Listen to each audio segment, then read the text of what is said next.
a place where you can take comfort in the knowing whether if you want to stay a while or just passing through. This door is open to you. Come on in, come on in, come on in. The God in us recognizes the God in you. Whether you're black or white, gay or straight, Christian, Buddhist or Jew, this door is open to you. Come and let's be silent. Come and share a hug. Come, let's play together. Come, loved and be loved. From the blessed out to the turned out, from the pampered to the abused, this door is open to you. Come on in, come on in. The God in us recognizes the God in you. Whether you're black or white, gay or straight, Christian, Buddhist or Jew, this door is open. This door, oh, this door. I said this door is open to you.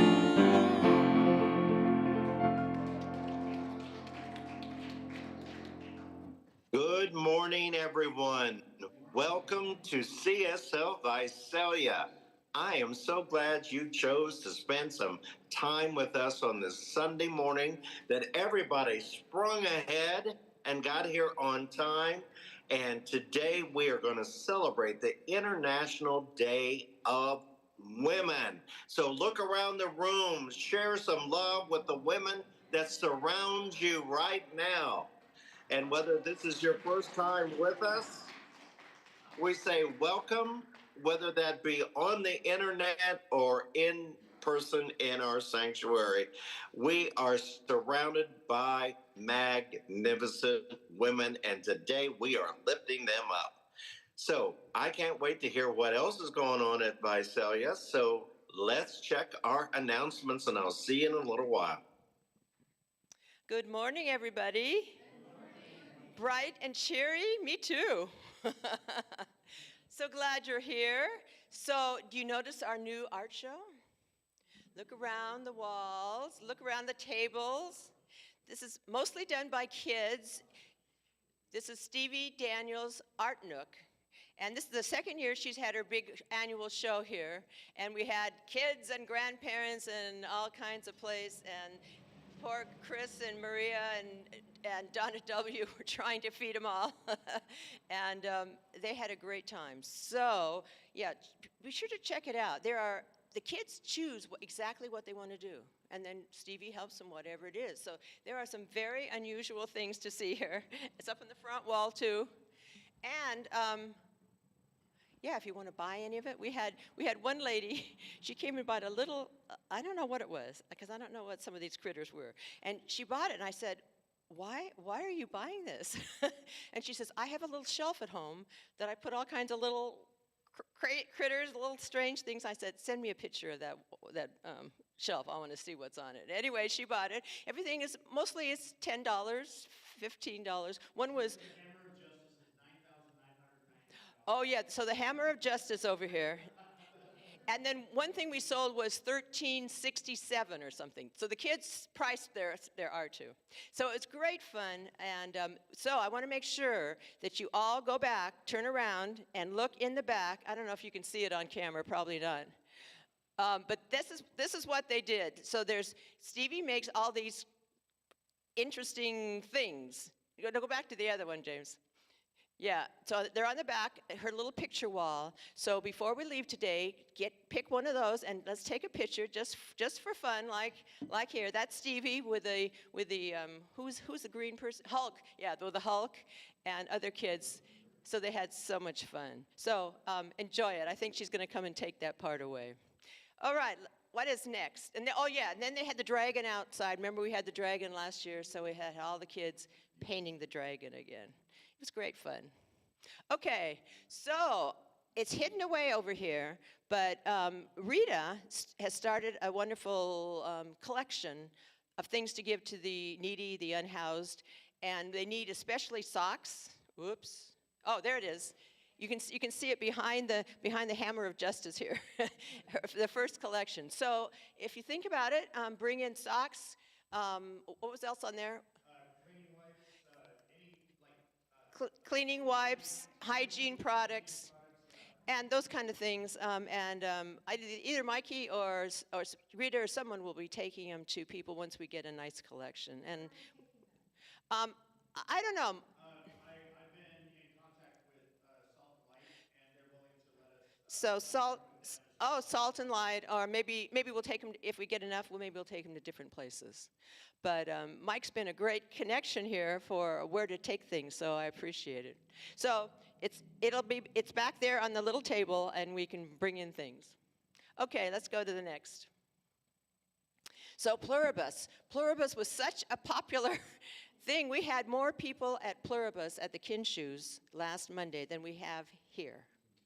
So that's interesting that so many people wanted to do that. And it was so popular that we're going to keep doing it every Monday night to watch the full series. So there's 8 in the series. We watched 2 the first night. And it just brought up so many questions. We always say, let's have a world that works for everyone. But if you have this perfect world, then maybe it's not quite so perfect after all. Anyway, great questions. You're welcome to come. There's flyers on the back with the address. Come and watch it. Bring some snacks, bring a little donation. We made some good little chunk of money to give to the center, and we'll keep doing that for the next 3 Mondays. Assembly. Okay, this is Kevin's big event. It's next Sunday at 1 o'clock. So after church, you can go out and maybe have lunch, come back. We lost our food person. Debbie, our wonderful Brazilian chef, was going to provide the food. Her father got ill, so she had to go back to Brazil. So we're providing the food. A number of you have already signed up. Thank you. There's a sign-up sheet on the back. If you're coming, please bring finger food. We want finger food only. No forks. It's just stuff that you can munch on. And we'll do that at intermission during the concert? Yeah, that's fine. Okay, tell us who's coming. So we have a number of musicians from the Central Valley.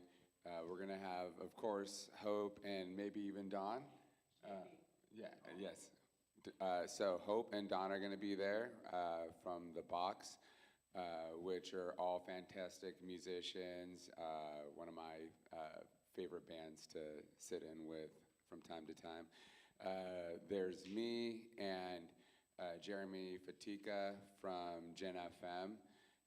There's Isaac Rivera, is an amazing drummer. He's played with a lot of local bands, including Bigfoot in the Moon.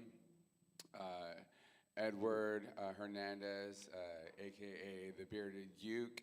He's been here before in the past, and as well as some other Central Valley musicians that are all fantastic on the spot improvisers. And so we're gonna have some basic flow charts of popular songs, and it's gonna be a combination of kind of like a jam and a creative process along with the songs and hooks. So you're gonna see the reason people go to see live music is to see not necessarily the song that they've heard on the radio a million times from the band, but what it sounds like live in the creative process. So that's going to be a lot of fun. There will be food provided, as we just noted, and it starts at 1, so there's plenty of time to go to the wine bar across the street if you want to do that too, and head on over. So thanks. Kevin came up with this wonderful idea. He wants a place to show off these great musicians, and we're the perfect place, and we'll raise some money for the place. So there's flyers on the back table. Please take some. There's only one left? One? No. I'm sorry. Oh, I'm lost to 5. It's 15. Oh, I lost to 5. How'd that happen?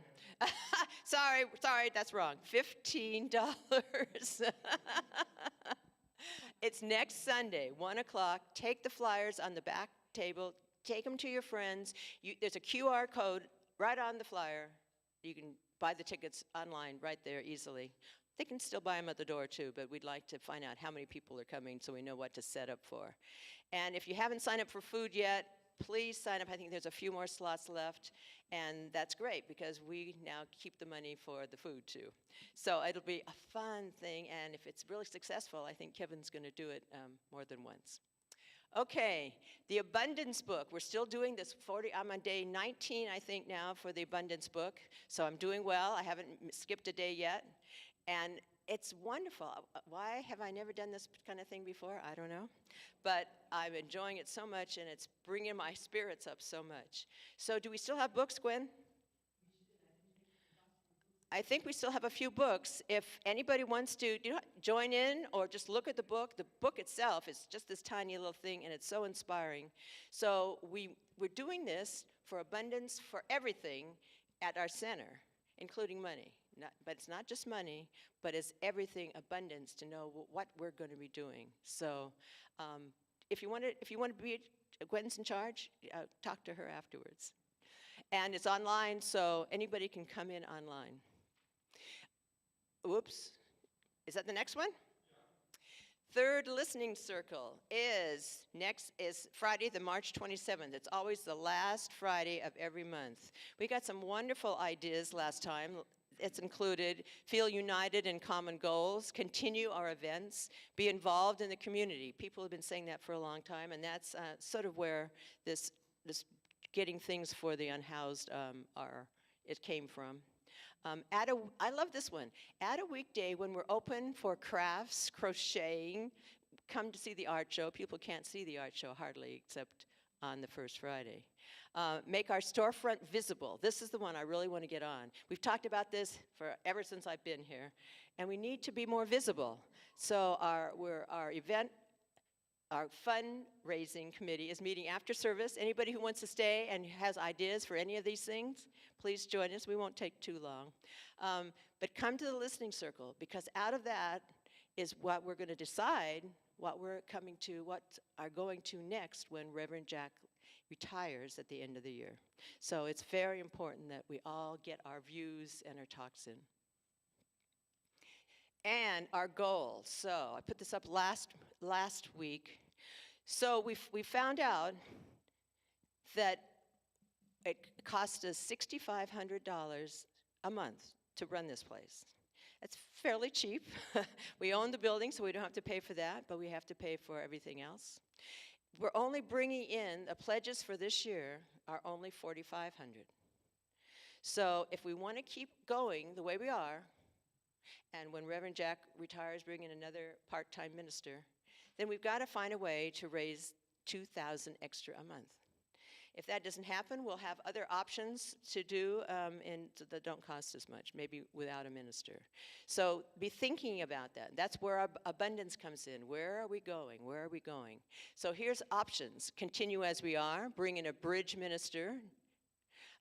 Become a teaching chapter without a minister.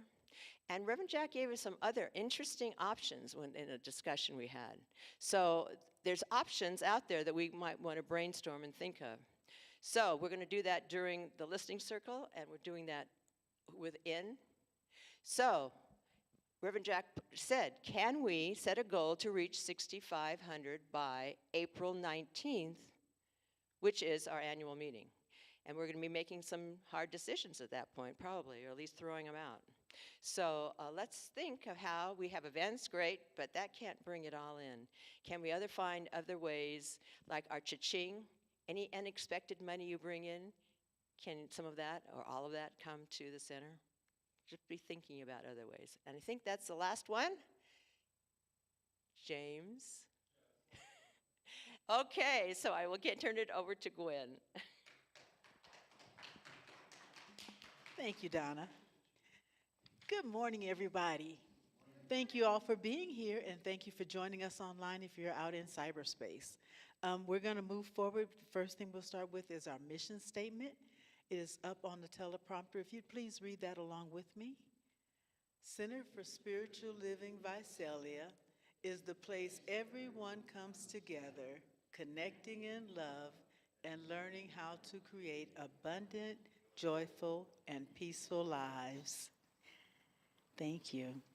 We're going to go to our next song, and that song today is I Am the Place Where God Shows Up. Thank you.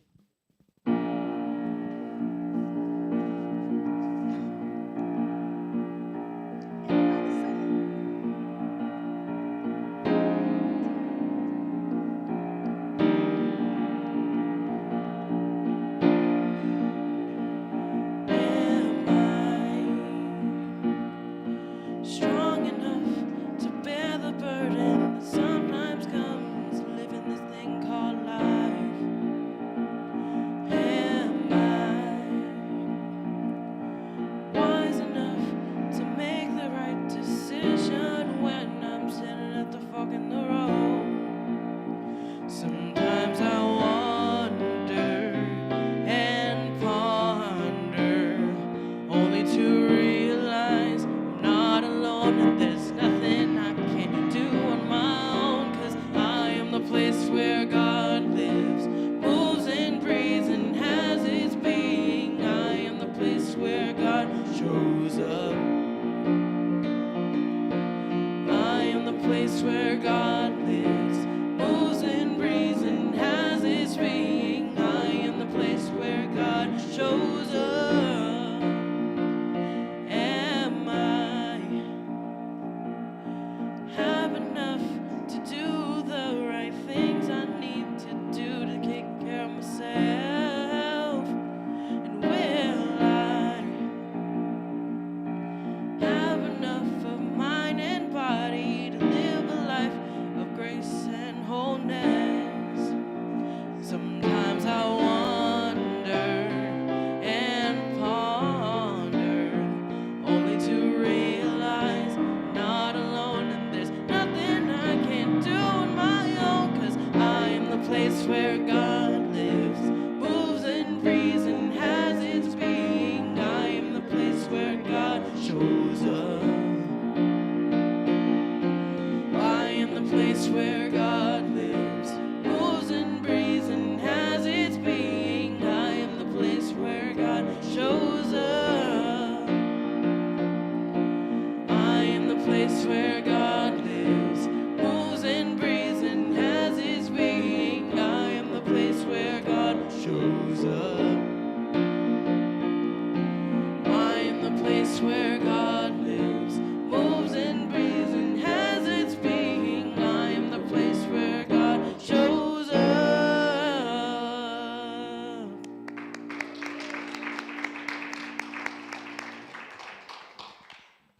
Thank you so much, Don and Kevin.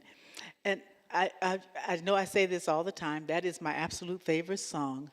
And if you think about it, it's just amazing because it is the absolute truth of who we are. God works through us. So when miracles show up, 90% of the time it's coming to you from someone else that God has worked on to deliver your gift to you. So that's the concept of the song, and it is just amazing. And every time I hear it, it just resonates so much. So I just always point that out. So we will move on. We will go to, in Science of Mind, we have the 13 principles. So each week we choose one that we feel goes with our talk for the day. So today's principle, yeah, that's the principle. I'm sorry. The principle, what we believe statement. Those are principles. So for this week, we have chosen one. Would you please read along with me? We believe in the internality, the immortality, and the continuity of the individual soul, forever and ever expanding. And so it is. Oh, we'll move forward with our diversity quote. So Carol will come and join us.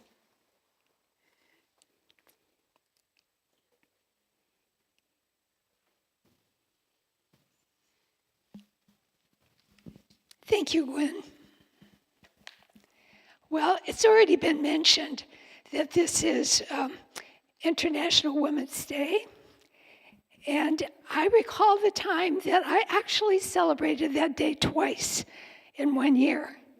And that was the year that John and I had traveled to New Zealand, and we were coming back home. And to come back home, you fly over the international date line. So when we left New Zealand, it was March 8th. And when we got to LA, it was also March 8th, 2 times in 1 year. That was a great bonus. Yes, I want to celebrate Women's International History Day by highlighting the life of someone that I had not heard of her personally, but I certainly heard of the things that she helped influence. Her name was Crystal Eastman, and she was born in 1881, and she lived until 1928. She was prominent as a lawyer, a feminist, and very interested in civil liberties. She was an activist, known for her significant contributions to women's suffrage and social justice. I don't think I should take the time to enumerate everything she did, which was amazing. She spent her life, and it was a fairly short life from our terms of looking, but she had a big influence on things. So let me find this place. Here's a picture of her. Whoopsie doody. A picture of her, and it was to remember her in times that were challenging and difficult. She challenged what was going on in the world. Beginning in 1919, during what became known as the Palmer Raids, and now this is in the U.S., the Attorney General of the time, his last name was Palmer, authorized the rounding up and deportation of so-called radicals. Thousands of people were arrested without warrants or regard to constitutional protections against unlawful search and seizure. And in the face of these egregious civil liberties abuses, a small group of people, and by the way, Crystal Eastman was trained as a lawyer. That's what she got her degrees in.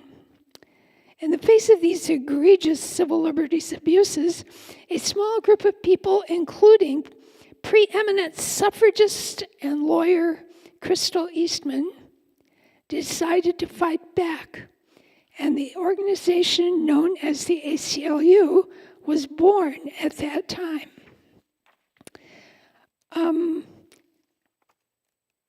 What I wanted to tell you. Well, I wanted to share the quote with you, so if you could show the quote now. And that's really a funny picture of her. I have a couple of better pictures.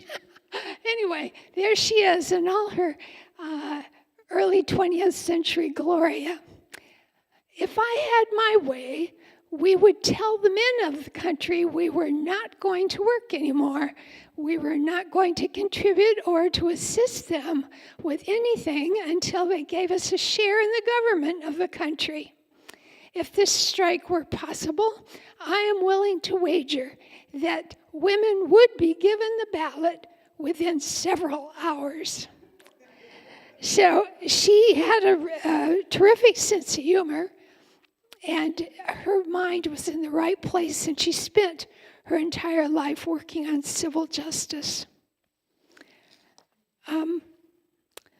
There was one more thing I wanted to share with you. If you were like me, you pay attention to what's going on in the world, and you wonder, what can I do about this? The world seems so unsettled. There is a wonderful a column, or it's not a column, it's available on email called Spiritual Passages, and it's written by a CSL minister, Reverend Scott Aubrey. It's available on spiritualpassages.org, and he always has something inspirational. I would like to read for you an affirmative prayer that he wrote for times like this. There is one life, one presence, one infinite intelligence expressing itself through all creation.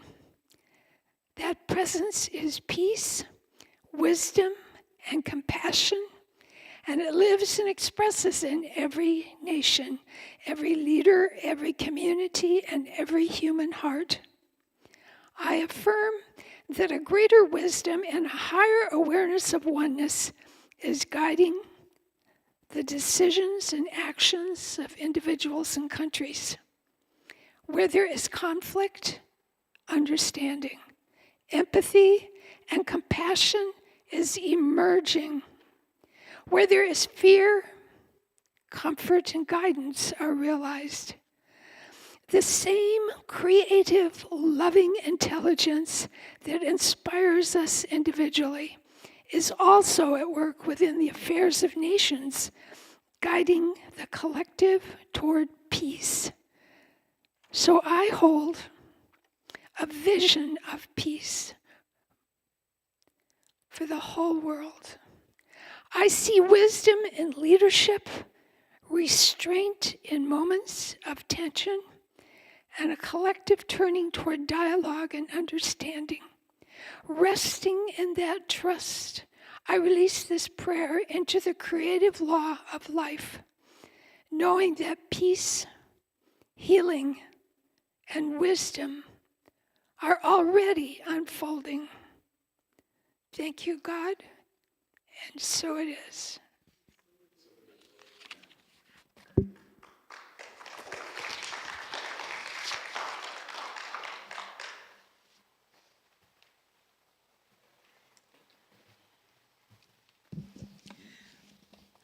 But thank you so much, Carol. Our DEI team is such an inspiration and such a joy to have here at the center. I'm so grateful. We will move forward, and the next thing will be our next song. It's actually the congregational song, so if you're able and willing, please stand and sing along.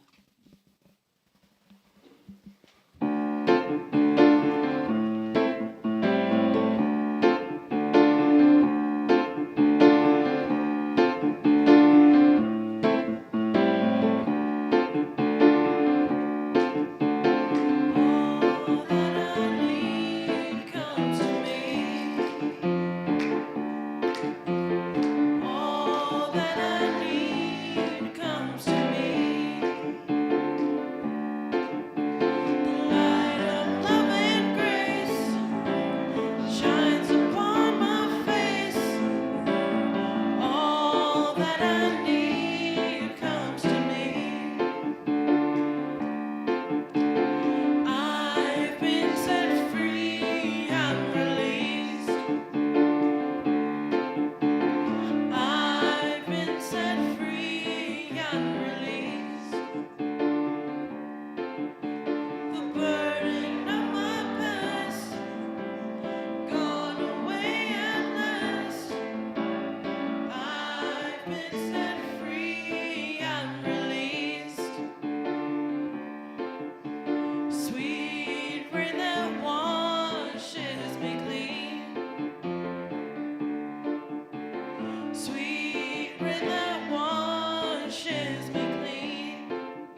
And thank you for that. Thank you, thank you, thank you. I want to thank especially Carol for bringing up our DEI moment this morning. And, I'm going to, you know, borrow a phrase that she offered in our Let's Talk Science and Mind class earlier this morning when she spoke so lovingly of her mother. When she said her mother had an attitude of considering and seeing the possibilities. So, building on that, the women that I want to lift up on this International Day of Women are the women that led their life considering the attribute of possibilities, that they were not victims. They were women who found themselves in certain circumstances and traversed their way out of it because they had an idea that it was possible. I'm going to go back in time a little bit. I want to go back to 1908. 1908, on March 7th of 1908, Osceola McCarty was born. And I want to tell you about Osceola McCarty because she was definitely a woman that believed in possibilities. She believed in education and she believed in children. So I'm going to lift her up in a minute. But then we're going to move to 1909. And in New York City in 1909 was the very first National Day of the Woman. So the International Day of Women came a couple of years later, and I'll talk about that in a minute. But in 1909 in New York City, that day was born here in America.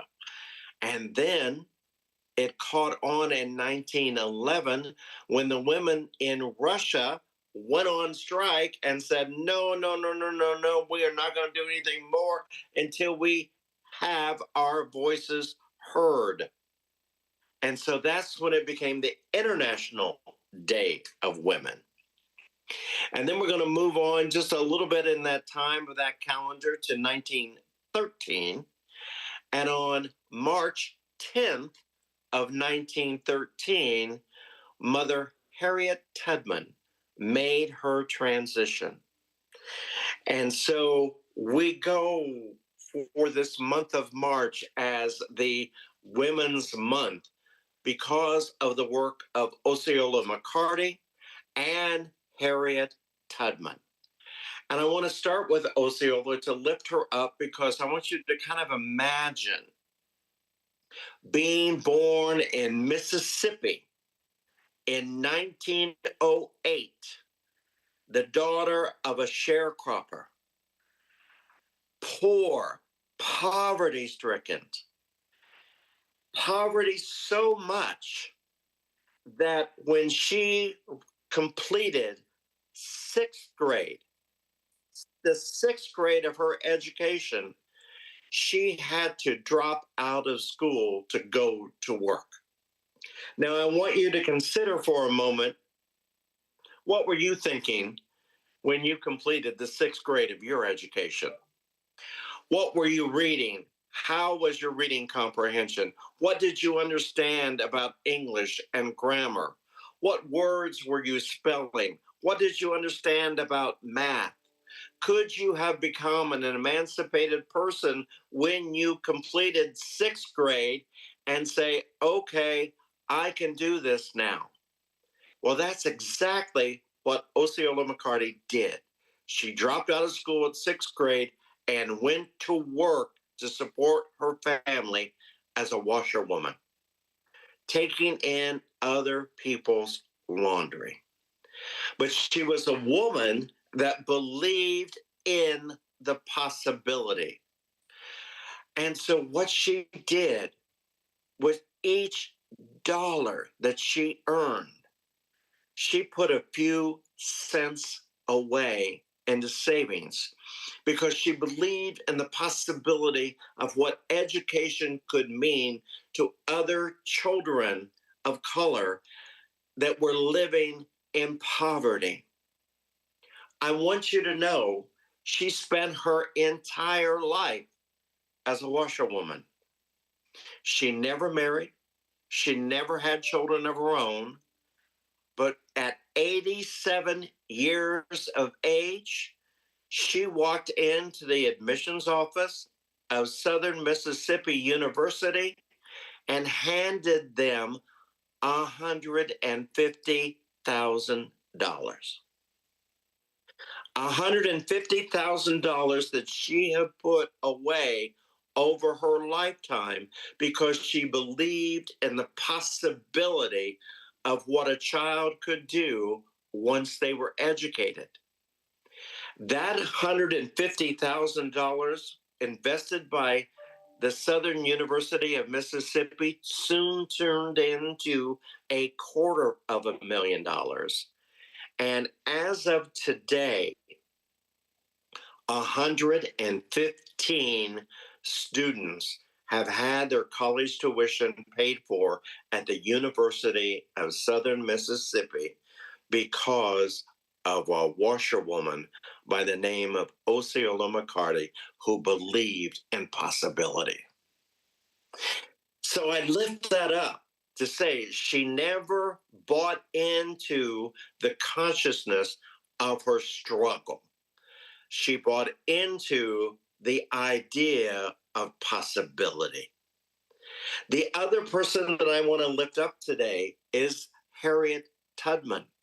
Like I said, she made her transition on March 10th, and they're not sure when she was born. They think it was in March, but they know when she died. And they know what a remarkable life Harriet Tubman had because she also believed in possibility. It's said that in her lifetime, she freed 88 people from the bondage of slavery. Now, it may have been more, it may have been a few less, but what most of the historians can come together, it was somewhere in the 80s. And when they asked her about it, when they talked to her about it, she said, I could have freed even more people if only they would have believed that they were enslaved. I could have freed even more people if they would have believed they were enslaved. So that teaches us a lot about our consciousness. Sometimes we can be locked in to this whole idea of this is my lot in life. This is where I'm stuck. I am born into my family of origin, and whatever their history is my history. Well, what I want you to know, we can look to some remarkable women to see how we might make that transition out. So, Harriet Tubman, what I want you to know is the Union Army was looking at what Harriet Tubman was up to. They saw the work that she was doing and how many times she went back into the South and brought more people out. So they tapped her to be a spy.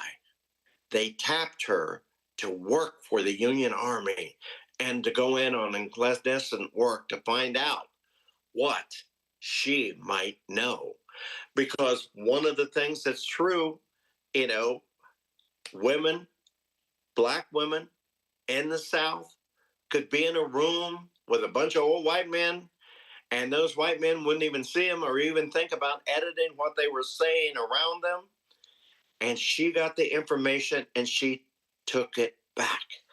She is credited to be the first woman to lead a military exercise in the United States military. She was the first woman enlisted in the military as a woman. There were others, but as a woman, because she led that work to go back into the South and to come back. But I want you to take home today this idea of possibility. When I look at my own life, one of the things that I see that the women that I remember are the women that were dedicated to seeing the possibility of transversing whatever circumstances they might be in. They weren't stuck in, it has to be this way. And that was the great teaching of these women. So I want to invite you right now to know our work is not done, because the work that the women came together to do in the forming of the International Day of Women was to get the vote, and was to get equity in pay, was to get to a point of having our voice heard. But even today in 2026, women still only earn 85 cents for every dollar a man earns. We're not there yet. We're not there yet in so many places in our society.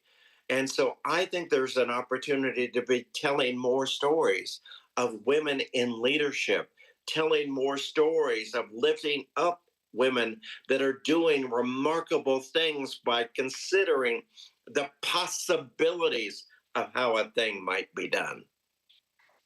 I'm remembering, and I often think about this, during Women's History Month. My chosen grandmother in my life was a woman who attended the Church of God in Saratoga, Indiana. And when that little church of farmers came together to create a spiritual community for themselves, and they were led through prayer to call it the Church of God, because that's what they believed in and that's what they were about. And sometime later on in their existence, someone said, we should be a part of a bigger denomination than ourselves. And so, of course, they went and looking for a denomination that referred to itself as the Church of God.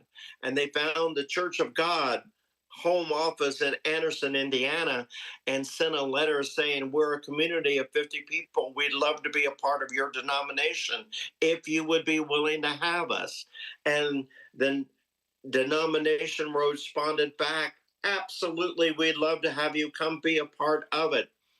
And when they went to their first annual meeting, they discovered, now this is a little farm community in Saratoga, Indiana in the 1950s, found that they were the only white church amongst a church of Black folks in Anderson, Indiana. And what they did is they welcomed one another and they encouraged one another. The folks were so happy that this group of people from Saratoga, Indiana wanted to be a part of the national organization, that they were welcomed, and vice versa. They felt that they were like the original Quakers that settled that area, that they were the abolitionists. And so they were more than willing to understand and to be in conversation with one another and to be with one another.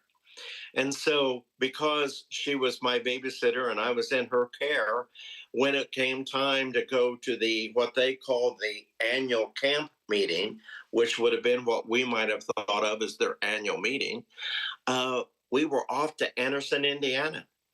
And there were people there. It was a campground. It was in Mound State Park, which was a sacred site of indigenous Americans that lived on that land. And it was such a sacred space. But there would be this outdoor pavilion where the side windows would open up and the air would come in to keep it cool. And as they were getting ready for this big celebration, this big service, I was there with Grandma Kaufman as all the women of the church were there to set up the chairs, to put the flowers on the altar, to get everything in order.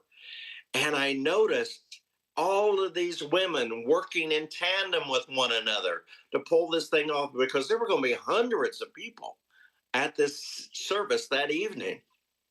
But women were doing everything. They had this great kitchen. They were cooking. They were making food. They were getting it ready.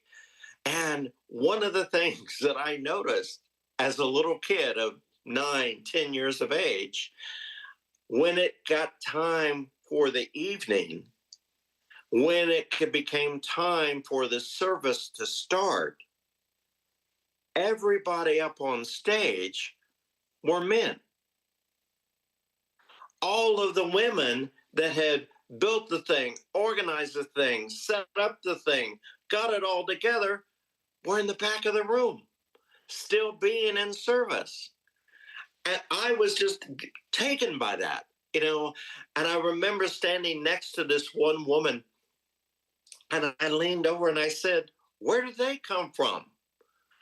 And she said to me, she goes, "Oh, that's all right, honey. That's all right. Don't worry about it." And I said, "Well, why are you back here and all the men are up front on the stage?" And she goes, "Now, honey, that's good, because if we put them up there, we can watch them and see what they're up to." But I loved how these women had that attitude. And, you know, one of the hymns that they would sing, "There's a sweet, sweet spirit in this place." That was one of the hymns. And as a little 10, like I said, little 9, 10-year-old kid, I associated that with the sense that I could smell in the room. The What I would learn was Estee Lauder perfume, white linen, you know, the different fragrances that these church women would wear when they were in their finest. And I have such a sensation of what that song means. And every time I hear it, I'm right back in the campground of the Church of God in Anderson, Indiana, and the lessons that those women taught. They were the women who were doing the sacred service. And so I lift them up today. You know, I lift up today all the great, you know, I worked for 3 amazing women CEOs. You know, Tanya Amachev was the first woman of a high tech company in the United States. She was the first woman CEO for Control Data Incorporated. And she went on to work for the company that I worked for. I learned so much from her. I learned so much from Sherry O'Neill, who was the publisher of the Tracy Press newspaper that allowed me to write over 300 columns for the Tracy Press newspaper because of her attitude and her empowerment. And Udi Burness, who was a nurse who was over Muir Medical Incorporated. She was the CEO selected by 750 physicians, doctors, appointed her to be their CEO. And the one thing that all 3 women had in unison and in spades, as they would say, is they always looked for the possibility. They always looked for how can we be the best that we could be. They were egoless, but they could build consensus. And that was such a valuable lesson to learn. So today, I want to bring this all together with a very simple ask. I want you to consider every woman that is in your life right now and find a way to express your gratitude for the difference that they have made in your life. If it is a woman who has already made her transition, offer up a prayer of gratitude today in her honor. If it is somebody that is in your life today, send them a text and say thank you. Thank you for being my ally. Thank you for being my advocate. Thank you for being the co-conspirator and being the one that if I had to make a phone call at 3 in the morning and say, bring a blanket and a shovel, they would show up with a blanket and a shovel, no questions asked. Be thankful for these women in your life. And right now, and in closing, I want you to look about that room and lift up the fact that you have an amazing woman as the president of your leadership council. You have an amazing woman that may be doing announcements, but she's doing more than what she's doing. You have some amazing women right before you that operate from a value system of it's about the possibility. Say thank you to them today. Lift them up. Lift up our vocalists. Lift up our volunteers. Lift up all of these women that you are surrounded by to remind you of who and whose you are. Thank you, everyone. Happy Women's Day.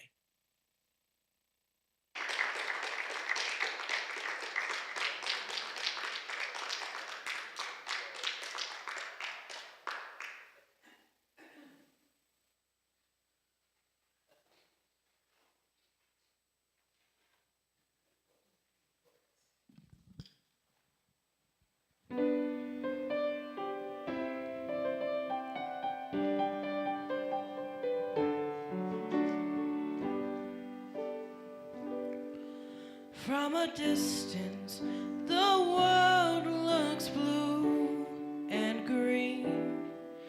In the snow-capped mountains white. From a distance, the ocean meets the stream, and the eagle takes to flight. From a distance, there is harmony, and it echoes through the land, singing songs of hope, singing songs of peace.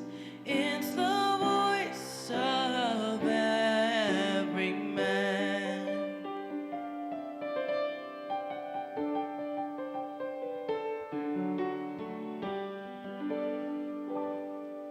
From a distance, we all have enough, and no one is in need. There are no guns, no bombs, and no disease, and no hungry mouths to feed. And from a distance, we are instruments marching in a common band, singing songs of hope, playing songs of peace. It's a song of every man. And God is watching us. God is watching us. God is watching us from a distance.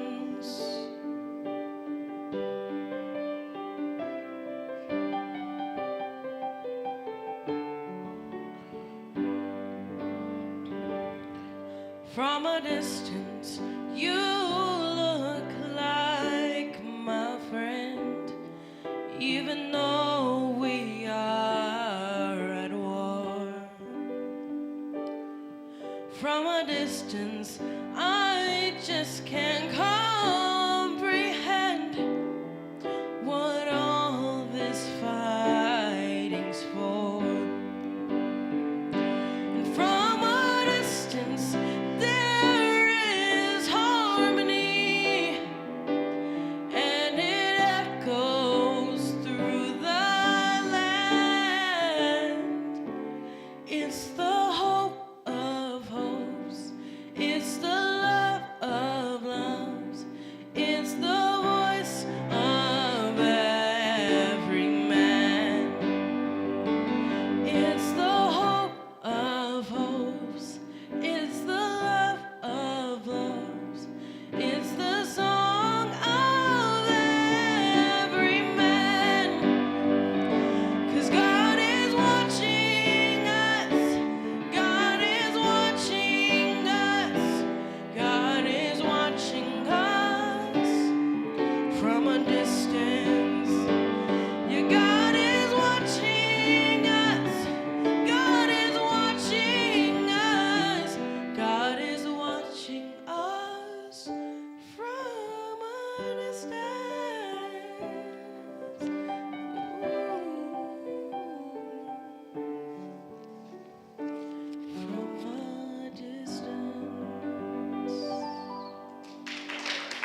Thank you so much. I just want to point out to everyone, as far as I remember, this is Dawn's first solo debut and she with us. Or it's her second one with us, and she's doing an amazing job. Thank you so much.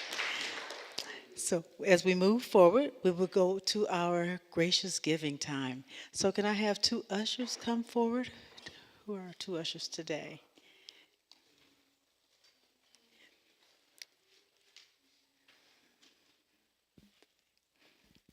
So as we go into our gracious giving, if there's anyone not here in the sanctuary with us and you want to send a donation to us, please do. We accept we accept donations on our website at www.csl.cslvisalia.org. And you can just click on the donate button and it'll take you to a place where you can put in credit card information or something. And if you want to send a check or money order to us, you can mail that directly to the center at CSL Visalia, 117 South Locust Street, Visalia, California, 93291. Thank you so much. Ushers? Oh, no, I'm sorry. Before we do that, we'll do our 50-day, there it is, our 50-day prosperity prayer. So if we could all read this in unison, please. Today I expect every good thing to come to me, for I know that divine abundance is forever manifesting itself in my affairs. I am keeping my whole mind and thought and expectation open to new experiences, to happier events, to a more complete self-expression. Everything that belongs to spirit, I accept. Everything that partakes of the nature of the divine reality, I claim as my own. I identify with success, and I prosper in everything I do. As I give thanks for the good now flowing into my life, I gladly share that good with others. The more I give, the more I receive. I experience a deeper consciousness of peace and security, for I know that I am in the embrace of a warm, loving presence. My cup runneth over. I exist in limitless possibility, and so it is. If you'd please start in the back of the room, thank you so much. And once you've given your donation, if you'd please come join me here at the front of the room, I'd appreciate it. We'll go into our peace circle.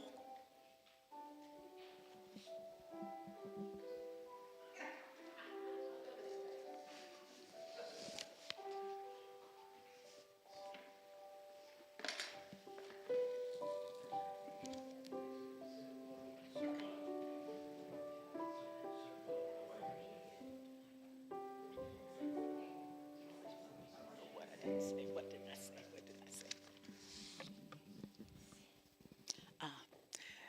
We'll read on the prompter, I'm sorry. We bless these gifts and give thanks for the good that they will manifest. And so it is. Thank you. All right. As we come together in our circle today, we know that there is a lot going on in our world. And I want to invite us that when others come up to us and maybe offer the idea that, isn't it awful what's going on in the world right now? That we remember the women that we've learned from today and consider the possibility, a possibility of a world that works for all, the possibility that peace is possible, and that we respond to others who are offering that negative voice to say, I affirm that peace is possible. I affirm why it may look like the world is falling apart. I believe the world is falling together for what is highest and best for all, so that we can create a world that works for all. And so with that, as we sing our benediction, we believe and affirm that peace on earth is coming. It is unfolding. It is showing up, and we see it because we know peace begins with me, and peace is an inside out job. So join us as we sing, Let There Be Peace on Earth.